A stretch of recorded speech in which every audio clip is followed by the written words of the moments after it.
Coming out in the workplace is always a thing. Okay, I am being too much. I'm hiding a part of myself.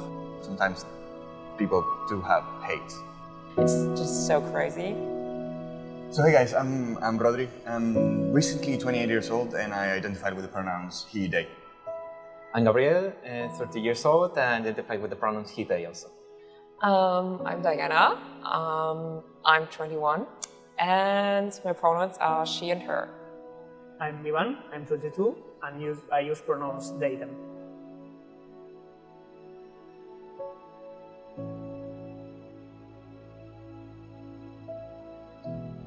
I always, when I start on a place, I get to be the spy.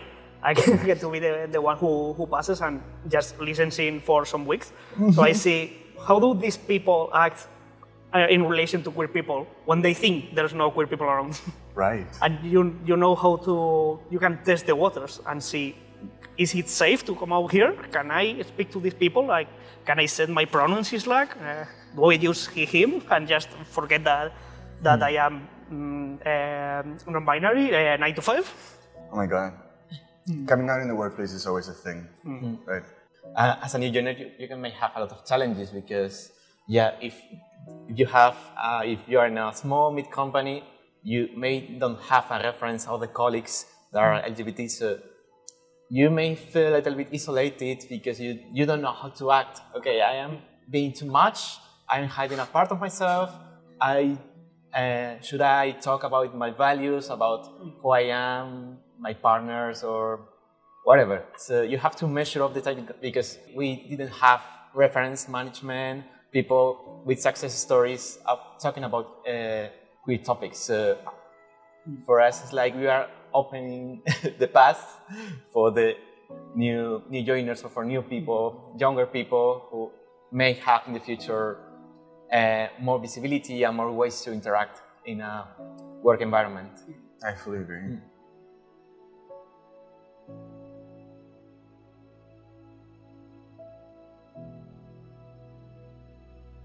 I think I noticed it like first day because I was setting up my Slack and my Factorial profile and stuff like that. And I saw a pronouns field and I was like, this is different than usual. Yeah, I would also say like their branding and so on. Like, yeah, like from the first steps at Factorial, I was like, okay, they seem to be like super open-minded, like they're so funky and colorful and so on.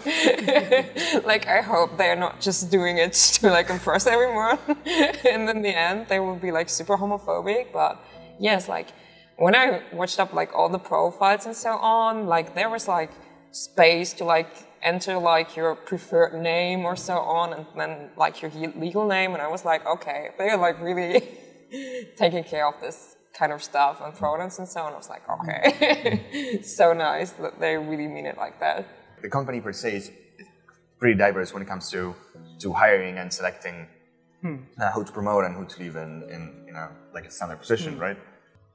One thing I really like in the events we have internally, we have a help phone number in case there's some sexist harassment, any kind of discrimination, because it would be like the first step. Like first, be sure that there's no discrimination in your environment, and after that, be it positive.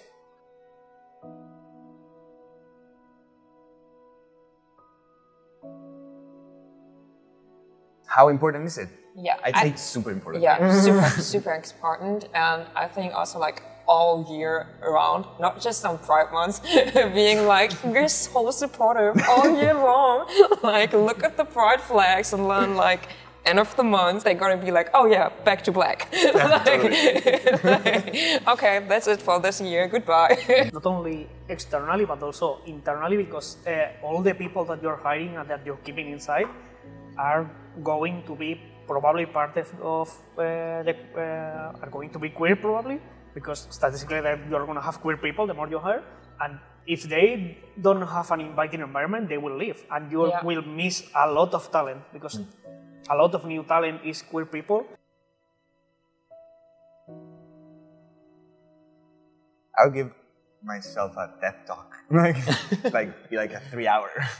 I'd say to my younger self, don't be afraid of explore, because we are evolving with the time. So it's important to explore, to performatize your gender, your identity, to check how do you feel. And yeah, don't be afraid of showing the way you are and the way you want to be. And yeah, if you have barriers, you may cut some good things about you. But if you're free, you're going to show yourself the way you are. You're going to be like the best version of you. I think I would tell my younger self that like absolutely no person has the right to like questioning my abilities as a human, as an employee, like yeah, just that I'm worth it, or that I can do things based on my sexuality. Like just because I'm telling you my sexuality, you don't have the right to like treat me different and be like, hey, okay, I don't think that you can do this and this because you're into another gender. Like, it's just so crazy. I really wish that I would have like accepted this as a younger self and not be afraid of like telling people this, because I was like, okay, then they're gonna think that I'm dumb, that I cannot do certain things, that I'm brainwashed or so on. Like, I'll tell my younger self to not, it's really to what you said, but like to not justify hate, you know, to not give others this tiny fraction of this little trust that I have on the fact that they are not mean, because sometimes people do have hate. I think that my younger self at some point, I did justify people that I loved or that I found friendly, even if they were hateful or discriminatory. I don't know, I had some sort of justification, be like, oh, okay, that's okay, we are a bit weird. I would tell myself, hey, that's not true, you know? We are not a bit weird, they are. Or we all are. Yeah. That's a very insightful question. I actually like sharing with you guys. Yeah. yeah. Woohoo! That's a wrap for real? Yeah.